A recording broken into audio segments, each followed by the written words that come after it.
ഞാൻ ചെയ്യുന്നതൊക്കെ ജനാധിപത്യം, മറ്റുള്ളവർ ചെയ്യുന്നതൊക്കെ ഫാസിസം എന്നാരോപിച്ചുകൊണ്ടിരിക്കുകയാണ്.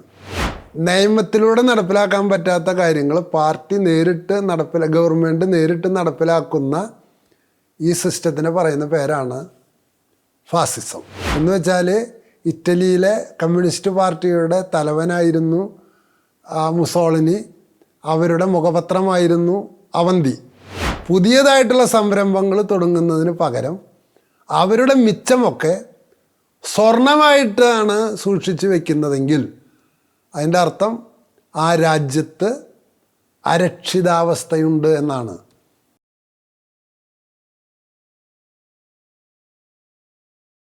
അടുത്തയിടെ ഏറെ കേട്ടുവരുന്ന വാക്കാണ് ഫാസിസം. ഈ വാക്കിൻ്റെ ഉൽപ്പത്തിയെക്കുറിച്ചും അതിൻ്റെ പ്രയോഗത്തെക്കുറിച്ചും ജനാധിപത്യത്തിൻ്റെ മുഖംമൂടി അണിഞ്ഞ് എങ്ങനെയാണ് ഫാസിസം വർക്ക് ചെയ്യുന്നത്, പ്രവർത്തിക്കുന്നത് എന്നും മനസ്സിലാക്കുന്നത് സമകാലീന രാഷ്ട്രീയ വ്യവസ്ഥയെ മനസ്സിലാക്കാൻ ഉപകാരപ്രദമായിരിക്കും. ഈ വാക്ക് രൂപം കൊണ്ടുവരുന്ന ഫാസിസ്റ്റ് എന്ന വാക്ക് രൂപം കൊണ്ടുവരുന്നത് മുസോളിനിയിൽ നിന്നാണ്. പക്ഷേ ഫാസിസം മുസോളിനിക്ക് മുൻപുണ്ട്. ശരിക്കും പറഞ്ഞാൽ മുസോളിനി ആരായിരുന്നു? നമുക്കറിയാം 19-ാം നൂറ്റാണ്ടിൻ്റെ രണ്ടാമത്തെ പകുതി 1850 ശേഷം മുതൽ 1950 വരെ കമ്മ്യൂണിസത്തിൻ്റെ ക്ലൈമാക്സ് ആയിരുന്നു. ആ ക്ലൈമാക്സിൽ കാറൽ മാർക്സ് മരിച്ച് 25 കൊല്ലം കഴിഞ്ഞിട്ടാണ് റഷ്യയിൽ വിപ്ലവം ഉണ്ടാകുന്നത്. പക്ഷേ ആ റഷ്യൻ വിപ്ലവം ഒരു വലിയ വിജയമായി ആഘോഷിക്കപ്പെടുകയും യൂറോപ്യൻ രാജ്യങ്ങളൊക്കെ കമ്മ്യൂണിസ്റ്റ് പാതയിലേക്ക് ചലിക്കുകയും ചെയ്തു. അങ്ങനെ ചലിച്ച രാജ്യങ്ങളാണ് ജർമ്മനി, ഇറ്റലി, ഫ്രാൻസ്. ഇവിടെയൊക്കെ സോഷ്യലിസം, കമ്മ്യൂണിസം കത്തിക്കയറി വന്ന രാജ്യങ്ങളാണ്. അപ്പോൾ ഈ നാസി പാർട്ടിയുടെ പേരെന്താണ്? നാസി പാർട്ടിയുടെ പേര് നാഷണൽ സോഷ്യലിസ്റ്റ് പാർട്ടി എന്നാണ്. അതിന് സമാന്തരമായിട്ട് ഇറ്റാലിയൻ സോഷ്യലിസ്റ്റ് പാർട്ടിയുടെ തലവനായിരുന്നു യഥാർത്ഥത്തിൽ മുസോളിനി. എന്ന് വെച്ചാൽ ഇറ്റലിയിലെ കമ്മ്യൂണിസ്റ്റ് പാർട്ടിയുടെ തലവനായിരുന്നു മുസോളിനി, അവരുടെ മുഖപത്രമായിരുന്നു അവന്തി. അപ്പോൾ ഇറ്റാലിയൻ കമ്മ്യൂണിസവും ജർമ്മൻ കമ്മ്യൂണിസവും റഷ്യൻ കമ്മ്യൂണിസവുമായിട്ട് വ്യത്യാസമുണ്ട്. റഷ്യൻ കമ്മ്യൂണിസ്റ്റുകൾ വിഭാവനം ചെയ്തിരുന്നത് ഇൻ്റർനാഷണൽ സോഷ്യലിസമാണ്. ലോകം മുഴുവനും കമ്മ്യൂണിസം പ്രചരിപ്പിക്കുക എന്നതായിരുന്നു റഷ്യയുടെ, സോവിയറ്റ് യൂണിയൻ്റെ അടിസ്ഥാന നയം. അതിൻ്റെ ഭാഗമായിട്ടാണ് ഉക്രൈൻ, ബൈലോറഷ്യ, ഉസ്ബെക്കിസ്ഥാൻ, കസാക്കിസ്ഥാൻ തുടങ്ങി പോളണ്ട് ഇതൊക്കെ പിടിച്ചെടുക്കാൻ തുടങ്ങിയത്. പക്ഷേ ജർമ്മനിയിലുണ്ടായിരുന്നത് കമ്മ്യൂണിസ്റ്റ് പാർട്ടിയുടെ പേരാണ് നാഷണൽ സോഷ്യലിസ്റ്റ് പാർട്ടി. അതായത് നാഷണലിസം സോഷ്യലിസത്തിൻ്റെ കൂടെ കൂട്ടിച്ചേർത്തു. അത് തന്നെയാണ് ഇറ്റലിയിലുണ്ടായിരുന്നത്, ഇറ്റാലിയൻ സോഷ്യലിസ്റ്റ് പാർട്ടി. പക്ഷേ ഇറ്റലിയിലെ കമ്മ്യൂണിസ്റ്റ് പാർട്ടിയുടെ തലപ്പത്ത് നിന്ന് കേരളത്തിൽ ഇവിടെ MV രാഘവനെ കമ്മ്യൂണിസ്റ്റ് പാർട്ടിയിൽ നിന്ന് പുറത്താക്കിയതുപോലെ മുസോളിനിയെ കമ്മ്യൂണിസ്റ്റ് പാർട്ടിയുടെ തലപ്പത്ത് നിന്ന് പുറത്താക്കി. അപ്പോൾ മുസോളിനി ഉണ്ടാക്കിയ പാർട്ടിയാണ് ഫാസിസ്റ്റ് പാർട്ടി. അപ്പോൾ കുറുവടിധാരികൾ എന്നാണ് ശരിക്കും ഫാസിസ്റ്റ് പാർട്ടിയെ വിളിച്ചിരുന്നത്. ഇത് മുസോളിനിയെക്കുറിച്ചുള്ള ഒരു പുസ്തകത്തിൽ നിന്ന് ഞാൻ വായിച്ചെടുത്തതാണ്. അപ്പോൾ എങ്ങനെയാണിത് ഫങ്ഷൻ ചെയ്യുക, ഫാസിസം എങ്ങനെ ഫങ്ഷൻ ചെയ്യുക? അപ്പോൾ അവസാനം എന്തുണ്ടായി? മുസോളിനിയെ പാർട്ടിയിൽ നിന്ന് പുറത്താക്കി. കുറച്ച് കഴിഞ്ഞപ്പോൾ ശക്തി കിട്ടിയത് മുസോളിനിക്കാണ്. ഇറ്റലിയിലെ കമ്മ്യൂണിസ്റ്റ് പാർട്ടി താഴെയായി. അപ്പോൾ സ്വാഭാവികമായിട്ടും ഇവിടെ MV രാഘവന് ശോഷിച്ചു പോയപ്പോൾ, CMP ശോഷിച്ചപ്പോൾ CPM-കാരുടെ കയ്യിൽ നിന്ന് CMP-കാർക്ക് തല്ലുകൊണ്ടു, അല്ലെങ്കിൽ MV രാഘവന് തല്ലുകൊണ്ടു അദ്ദേഹത്തിൻ്റെ പാമ്പ് വളർത്തൽ കേന്ദ്രമൊക്കെ നശിപ്പിച്ചു. അവിടെ പുറത്താക്കിയ ഒരു കല്ല ശക്തി ഉണ്ടായത് പുറത്താക്കപ്പെട്ട മുസോളിനിക്കാണ്. അപ്പോൾ മുസോളിനി അധികാരത്തിൽ വന്നപ്പോൾ തല്ലുകൊടുത്തത് ആർക്കാണ്? കമ്മ്യൂണിസ്റ്റ് പാർട്ടിക്കാർക്കാണ്. അപ്പോൾ മുസോളിനി ആരാ? കമ്മ്യൂണിസ്റ്റുകാരനാണ്, പുറത്താക്കപ്പെട്ടു എന്ന് മാത്രം. അതാണ് പിന്നീട് സോഷ്യലിസ്റ്റ് പ്രൊപ്പഗാൻഡയുടെ ഭാഗമായിട്ട് മുസോളിനിക്കെതിരെ ഫാസിസം ഫാസിസം ഫാസിസം ഫാസിസം എന്ന് ഒരു പ്രൊപ്പഗാൻഡ ഉണ്ടായത്. അപ്പോൾ എങ്ങനെയാണ് ഫാസിസം വർക്ക് ചെയ്യുക? ഫാസിസം വർക്ക് ചെയ്യുക എങ്ങനെയാണെന്ന് ചോദിച്ചാൽ, തിരഞ്ഞെടുക്കപ്പെട്ട ഒരു ഗവൺമെൻറ് അവിടെ നിലനിൽക്കുന്നു, ഭരണഘടനാപരമായിട്ടുള്ള അവകാശങ്ങൾ ജനങ്ങൾക്കുണ്ട്. പക്ഷേ ഈ പാർട്ടിയിലെ ആൾക്കാർ എന്തു ചെയ്യും? എക്സ്ട്രാ ജുഡീഷ്യൽ അല്ലെങ്കിൽ നിയമത്തിനപ്പുറത്തുള്ള കാര്യങ്ങൾ പാർട്ടിയിലൂടെ നടപ്പാക്കുകയാണ്. ഇപ്പോൾ ഒരു ഉദാഹരണം പറഞ്ഞാൽ, സെൻറ് തോമസ് കോളേജ് വർക്ക് ചെയ്തുകൊണ്ടിരിക്കുന്നു. അപ്പം നിയമപരമായിട്ട് ഇവിടെ പ്രിൻസിപ്പളിന് ചില അധികാര അവകാശങ്ങൾ കോളേജിനകത്തുണ്ട്. അപ്പോൾ വിദ്യാർത്ഥി സംഘടനയ്ക്ക് അത് SFIയോ KSU ആരും ആയിക്കൊള്ളട്ടെ, ആ സംഘടനയ്ക്ക് ഇവിടെ ഭരിക്കുന്ന പാർട്ടിക്ക് ഈ കോളേജിൽ ചില നയങ്ങൾ നടപ്പിലാക്കാനുണ്ട്. അത് നിയമപരമായിട്ട് നടപ്പിലാക്കാൻ പറ്റില്ല. അപ്പോൾ ജുഡീഷ്യറീനെ മാറ്റി വെച്ചിട്ട് സ്വന്തം പാർട്ടിയുടെ അംഗങ്ങളോട് പറയാണ്, നിങ്ങൾ അവിടെ പോയിട്ട് പ്രിൻസിപ്പലെ ഭീഷണിപ്പെടുത്തുക, കയ്യും വെട്ടും കാലും വെട്ടും, വേണ്ടി വന്നാൽ തലയും വെട്ടും എന്ന് അധ്യാപകരും ഭീഷണിപ്പെടുത്തണം, അവരുടെ അപ്പനമ്മയ്ക്കൊക്കെ വിളിക്കണം. അങ്ങനെ പ്രിൻസിപ്പലെ ഭീഷണിപ്പെടുത്തി കഴിഞ്ഞാൽ അയാളെ വരുതിയിൽ വരുത്തുക, ഗരാവോ ചെയ്യുക, ഇതൊക്കെ ചെയ്യുക. അപ്പം നിങ്ങൾക്കെതിരെ കേസ് കൊടുക്കും, അല്ലെങ്കിൽ ചിലപ്പോൾ നിങ്ങളെ മറ്റവർ തല്ലും. നിങ്ങൾ മറ്റുള്ളവരെ തല്ലിക്കഴിഞ്ഞാൽ ഭരിക്കുന്ന പാർട്ടിയുടെ വിദ്യാർത്ഥി സംഘടന പ്രിൻസിപ്പലെ തല്ലിയാൽ അത് പോലീസ് FIR ആവുമ്പോൾ, FIRൽ എഴുതുമ്പോൾ വിദ്യാർത്ഥികൾ പ്രിൻസിപ്പലെ തലോടി എന്നാക്കും. പക്ഷേ തല്ലുമ്പോൾ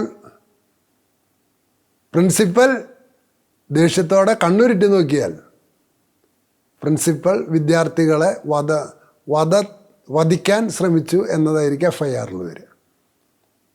അപ്പോൾ പോലീസിനെയും ഇവിടുത്തെ പാർട്ടിയുടെ മിഷനറിയെയും ഉപയോഗിച്ച് നിയമത്തിലൂടെ നടപ്പിലാക്കാൻ പറ്റാത്ത കാര്യങ്ങൾ പാർട്ടി നേരിട്ട് ഗവൺമെൻറ് നേരിട്ട് നടപ്പിലാക്കുന്ന ഈ സിസ്റ്റത്തിന് പറയുന്ന പേരാണ് ഫാസിസം എന്ന് പറയുക. അതാണ് അപ്പോൾ നടക്കുന്നത് എന്താണ്? ജനാധിപത്യമാണ്.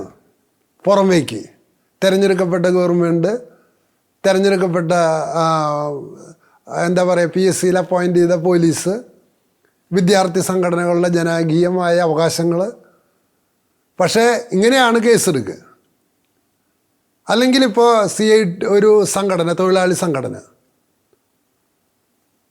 അപ്പോൾ ഭരിക്കുന്ന ഗവൺമെൻറ് ഇവരോട് പറയാണ്, ഞങ്ങൾക്ക് ഇലക്ഷൻ ഫണ്ടിലേക്ക് 50 കോടി തരണം.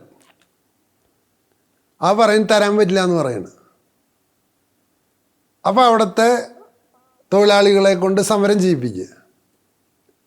ആ സമരം ചെയ്യിപ്പിക്കുമ്പോൾ മുതലാളിനെ, ആ ഉടമസ്ഥനെ തല്ലാനും കൊല്ലാനും ഒക്കെ ശ്രമിക്കുക. കേസെടുക്കുമ്പോൾ ഈ തല്ലാൻ പോയവർക്ക് കേസെടുക്കാതെ ഉടമസ്ഥനെതിരെ കേസെടുക്കുക. ഇങ്ങനെ ചെയ്യുമ്പോൾ, ഇങ്ങനെ എക്സ്ട്രാ ജുഡീഷ്യൽ കാര്യങ്ങൾ സ്വന്തം പോലീസിനെയും സ്വന്തം അണികളെയും ഉപയോഗിച്ചുകൊണ്ട് നേടിയെടുത്ത് ഇവിടുത്തെ സാമ്പത്തിക പ്രക്രിയയുടെയും സാമൂഹിക പ്രക്രിയയുടെയും ഫുൾ നിയന്ത്രണം സർക്കാർ ഏറ്റെടുക്കുന്ന ഈ പ്രക്രിയയാണ് യഥാർത്ഥത്തിൽ ഫാസിസം. അപ്പം മുസോളിനിക്കെതിരെ ഒരാൾക്ക് അനങ്ങാൻ പറ്റില്ല എന്ന്, അല്ലെങ്കിൽ എന്തുകൊണ്ടാണ്? ഒരു പത്രം മുസോളിനിക്കെതിരെ എഴുതിയാൽ ഒന്നുകിൽ അവിടുത്തെ പോലീസ് പോയിട്ട് കേസെടുക്കും, അല്ലെങ്കിൽ അവിടുത്തെ തൊഴിലാളികൾ ഈ പത്രത്തിനെതിരെ സമരം ചെയ്യും. ആ സമരം ചെയ്തിട്ട് എന്തായാലും 2 തല്ല് തല്ലുമ്പോൾ ഒരു തല്ലിൽ പത്രക്കാരൻ തിരിച്ചു തല്ലിയാൽ ആ പത്രക്കാരന് നേരെ വധശ്രമത്തിന് കേസെടുത്താൽ അയാളുടെ പ്രസ് പൂട്ടിക്കാം, അല്ലെങ്കിൽ രാജ്യദ്രോഹിയാണെന്ന് പറഞ്ഞിട്ടൊരു കേസെടുക്കാം, അല്ലെങ്കിൽ ഇദ്ദേഹം രാഷ്ട്രത്തിനെ അട്ടിമറിക്കാൻ ശ്രമിച്ചു എന്ന് പറഞ്ഞിട്ട് കേസെടുക്കാം. അപ്പോൾ ഭരിക്കുന്ന സർക്കാർ ജനാധിപത്യപരമായിട്ട്, അപ്പോൾ ഒരു സ്ഥാപനത്തിന്, ഒരു കോളേജിന്, ഒരു സ്കൂളിന് നിയമം അനുവദിക്കുന്ന ഒരു ഫ്രീഡത്തിൻ്റെ ഒരു സ്പേസ് ഉണ്ട്.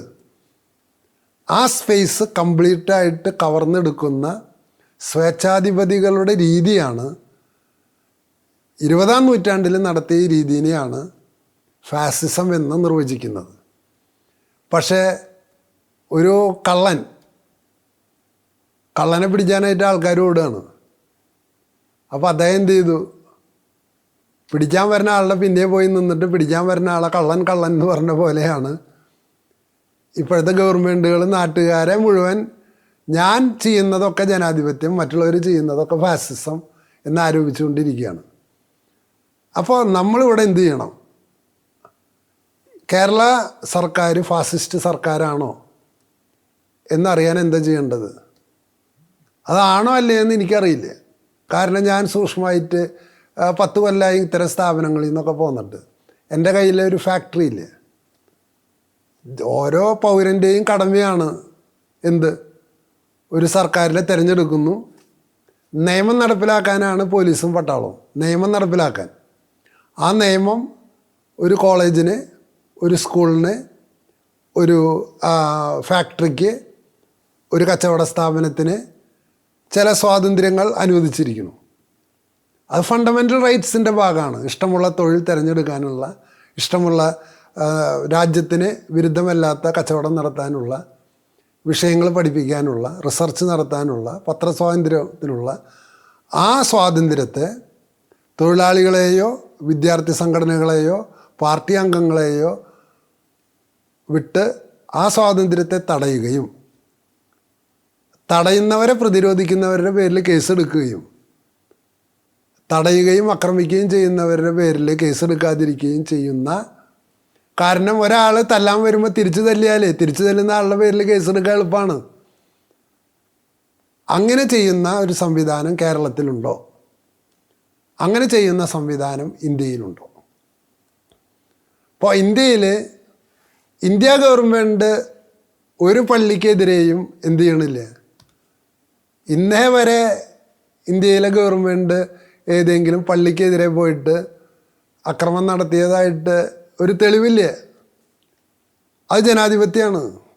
അതിനൊരു തെളിവുണ്ട്? ഇല്ല. പക്ഷെ എന്ത് ചെയ്യും? ഏതെങ്കിലും ഒരു സംഘടന പള്ളിയിൽ ചെല്ലും. ആ പള്ളിയിൽ ചെന്നിട്ട് ഇത് നിയമവിരുദ്ധമായിട്ടാണ് ഈ പള്ളി ഇവിടെ കെട്ടിടം പണിതിട്ടുള്ളത്. അപ്പം മറ്റവർ പറയും, ആര് പറഞ്ഞത് എന്നോട് ഇത് നിയമവിരുദ്ധമായിട്ടാണെന്ന്? തൻ്റെ കടലാസ് എവിടെയാണ്? ഈ കടലാസ് ചോദിക്കാൻ ഈ വരുന്ന ആൾക്കാർക്ക് യാതൊരു അവകാശമില്ലേ. അപ്പം ഈ വരുന്ന ആളുകൾ എന്ത് ചെയ്യാണ്? കോടതിയുടെയോ മറ്റു ഭരണഘടനാ സ്ഥാപനങ്ങളുടെയോ യഥാർത്ഥമായിട്ടുള്ള ഒരു പിന്തുണയുമില്ലാതെ ഈ ആളുകൾ ചിലർ പള്ളീനെ ആക്രമിക്കുന്നു. ഈ ആക്രമിക്കുന്ന സമയത്ത് സർക്കാരും മൗനം പാലിച്ച് നിൽക്കുകയാണെന്ന് കരുതുക. അതിനെ വിളിക്കുന്ന പേരാണ് ഫാസിസം. അതിനെ വിളിക്കുന്ന പേരാണ് സ്വേച്ഛാധിപത്യം. അപ്പം അങ്ങനെ ഇന്ത്യയിൽ നടക്കുന്നുണ്ടോ? എനിക്കറിയില്ല. കാരണം ഞാൻ നോർത്ത് ഇന്ത്യയിൽ ഒന്നും, അല്ലെങ്കിൽ കേരളത്തിന് പുറത്ത് അടുത്ത കാലത്തൊന്നും പോയിട്ടില്ല. പോയാൽ തന്നെ ടൂർ പോകുന്നതാണ്, അല്ലാണ്ട് ഇതൊന്നും അന്വേഷിക്കാറില്ല. അപ്പോൾ രാജ്യം വളരണമെങ്കിൽ ഇത്തരത്തിലുള്ള ഫാസിസ്റ്റ് നടപടികൾ എന്ന് വെച്ചാൽ ഭരണകൂടത്തിൻ്റെ ഒത്താശയിലൂടെ ജനങ്ങൾ ഭരണഘടനാ വിധേയമായി പ്രവർത്തിക്കുന്ന സ്ഥാപനങ്ങൾ ആക്രമിക്കുമ്പോൾ അക്രമികളെ തടയാതിരിക്കുകയും അക്രമികളെ പ്രതിരോധിക്കുന്നവരെ വധശ്രമത്തിന് കേസെടുക്കുകയും ചെയ്താൽ വളരെ നിഷ്കരുണം ജനാധിപത്യപരമായി പ്രവർത്തിക്കുന്ന സ്ഥാപനങ്ങളെ മുഴുവൻ സർക്കാരിൻ്റെ ചില നിഗൂഢ ലക്ഷ്യത്തിലേക്ക് കൊണ്ടുപോകാനായിട്ട് കഴിയും. അങ്ങനെയുള്ള സ്വേച്ഛാധിപത്യ പ്രവണതകൾ ചെയ്താൽ രാജ്യത്തിന് എന്ത് സംഭവിക്കും? അതാണ് പ്രശ്നം. ഇതൊരാളിങ്ങനെ ഓരോ മനുഷ്യരിങ്ങനെ നോക്കുന്നുണ്ട്. ഇതിങ്ങനെയാണ് അവനെ ചെയ്യണതല്ലേ, ഇതവനെ ചെയ്യുന്നതല്ലേ. അപ്പോൾ ഇവരും മനസ്സിൽ ഓരോ മനുഷ്യനും ഇതുണ്ട്, ഇത് നാളെ എൻ്റെ അടുത്തേക്ക് വരാനുള്ള എന്തുണ്ട്, സാധ്യതയുണ്ട്. അപ്പോൾ ഞാൻ ക്രിയാത്മകമായിട്ട് വല്ലതും ചെയ്യണോ, അതോ ഞാൻ സ്റ്റാറ്റസ്കോ മാത്രം ചെയ്താൽ മതിയോ? ഇപ്പം ഞാൻ 150ഓളം എപ്പിസോഡുകൾ കഴിഞ്ഞ വർഷം ചെയ്തിട്ടുണ്ട്. ആ 150 എപ്പിസോഡിൽ അനേകം തെറ്റുകളുണ്ട്. ജനാധിപത്യപരമായ സമൂഹമായതുകൊണ്ട് ഈ തെറ്റുകളുടെ പേരിൽ ആരും എനിക്കെതിരെ കേസെടുക്കാൻ വരുന്നില്ല. അല്ലെങ്കിൽ ആ തെറ്റുണ്ടാവുക സ്വാഭാവികമാണ്. അപ്പം ഇതുപോലെ ഓരോരുത്തരുടെ പേരിലും കേസെടുത്താൽ എന്തുണ്ടാവും? ആ കേസെടുത്തു കഴിഞ്ഞാൽ ഇങ്ങനെ ചെയ്യുന്ന ആരും തന്നെ രംഗത്ത് വരാതിരിക്കുകയും പൈസ കയ്യിലുള്ളവരൊക്കെ സ്വർണം വാങ്ങിച്ച് സൂക്ഷിച്ച് വയ്ക്കുകയും ചെയ്യും. അപ്പോൾ ഒരു രാജ്യം ഭരിക്കുന്നത് ജനാധിപത്യപരമായ ഗവൺമെൻറ്റാണോ ഫാസിസ്റ്റ് ഗവൺമെൻറ്റാണോ എന്ന് അറിയണമെങ്കിൽ 2 കാര്യങ്ങൾ പ്രധാനമായിട്ട് ശ്രദ്ധിച്ചാൽ മതി. അവിടെ ജനങ്ങൾ പുതിയതായിട്ടുള്ള സംരംഭങ്ങൾ തുടങ്ങുന്നതിന് പകരം അവരുടെ മിച്ചമൊക്കെ സ്വർണമായിട്ടാണ് സൂക്ഷിച്ച് വയ്ക്കുന്നതെങ്കിൽ അതിൻ്റെ അർത്ഥം ആ രാജ്യത്ത് അരക്ഷിതാവസ്ഥയുണ്ട് എന്നാണ്. ഞാൻ ആക്രമിക്കപ്പെട്ടേക്കാം അല്ലെങ്കിൽ എൻ്റെ സമ്പത്ത് എന്ന് വേണമെങ്കിൽ എടുത്തുകൊണ്ടു പോകും എന്നൊരു ഭയമുള്ളവർ ഒരിക്കലും പുതിയ പുതിയ റിസ്കി വെഞ്ചേഴ്സിലേക്ക് എടുത്ത് ചാടില്ല. 150 എപ്പിസോഡ് ചെയ്ത് എൻ്റെ പേരിൽ 1000 തെറ്റുകൾ വന്നിട്ടുണ്ട്. ഒന്നും ചെയ്യാത്തവൻ്റെ പേരിൽ ഒരു തെറ്റുമില്ല. അപ്പം ജനങ്ങൾ കാണുന്നതാണ്, എൻ്റെ തെറ്റിനെ ചൂണ്ടിക്കാണിക്കും. ക്രിയാത്മകമായതുണ്ടാവും, തെറ്റിനെ ചൂണ്ടിക്കാണിക്കും. തെറ്റിനെ പീഡിപ്പിക്കാൻ ശ്രമിച്ചാൽ പിന്നെ സൈലൻ്റ് ആവും. എന്നേക്കാൾ കൂടുതൽ സൈലൻ്റ് ആവുക ഇനി വരാൻ സാധ്യതയുള്ളവരാണ്. അങ്ങനെ വരുമ്പോൾ രാജ്യത്തിൻ്റെ ഭാവി തന്നെ അപകടത്തിലാകും. അതുകൊണ്ടാണ് സ്വേച്ഛാധിപത്യപരമായിട്ട് ഗവൺമെൻറ് പ്രവർത്തിച്ചാൽ അവിടുത്തെ ക്രിയാത്മകമായ ജനങ്ങളുടെ ശക്തിയെ ഇല്ലാതാക്കുകയും അതിനെ ഭയം കീഴടക്കുകയും അങ്ങനെ ആ രാജ്യം ദീർഘകാലയളവിൽ തകർന്നു പോവുകയും ചെയ്യും.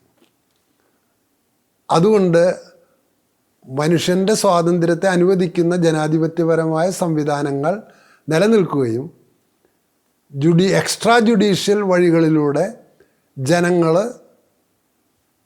പൗരന്മാരുടെ അവകാശങ്ങളിൽ കടന്നു കയറുകയാണെങ്കിൽ അത്തരം സ്വേച്ഛാധിപത്യം നിലനിൽക്കുന്നിടത്ത് രാജ്യത്തിന് വളർച്ചയുണ്ടാവില്ല. അതുകൊണ്ട് സർക്കാരിൻ്റെ പ്രധാന ചുമതല ഇത്തരം എക്സ്ട്രാ ജുഡീഷ്യൽ സംവിധാനങ്ങൾ പൗരൻ്റെ സ്വാതന്ത്ര്യത്തിനെ തടയുന്നുണ്ടെങ്കിൽ അത്തരം ആൾക്കാരെ തടയാൻ, മൗനം പാലിക്കാതെ അത്തരം ആൾക്കാരെ തടയാൻ സർക്കാരുകൾ ശ്രമിച്ചില്ലെങ്കിൽ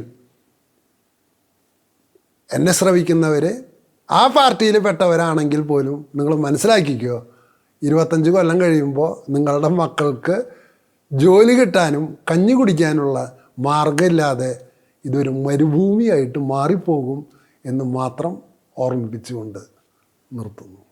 താങ്ക് യു.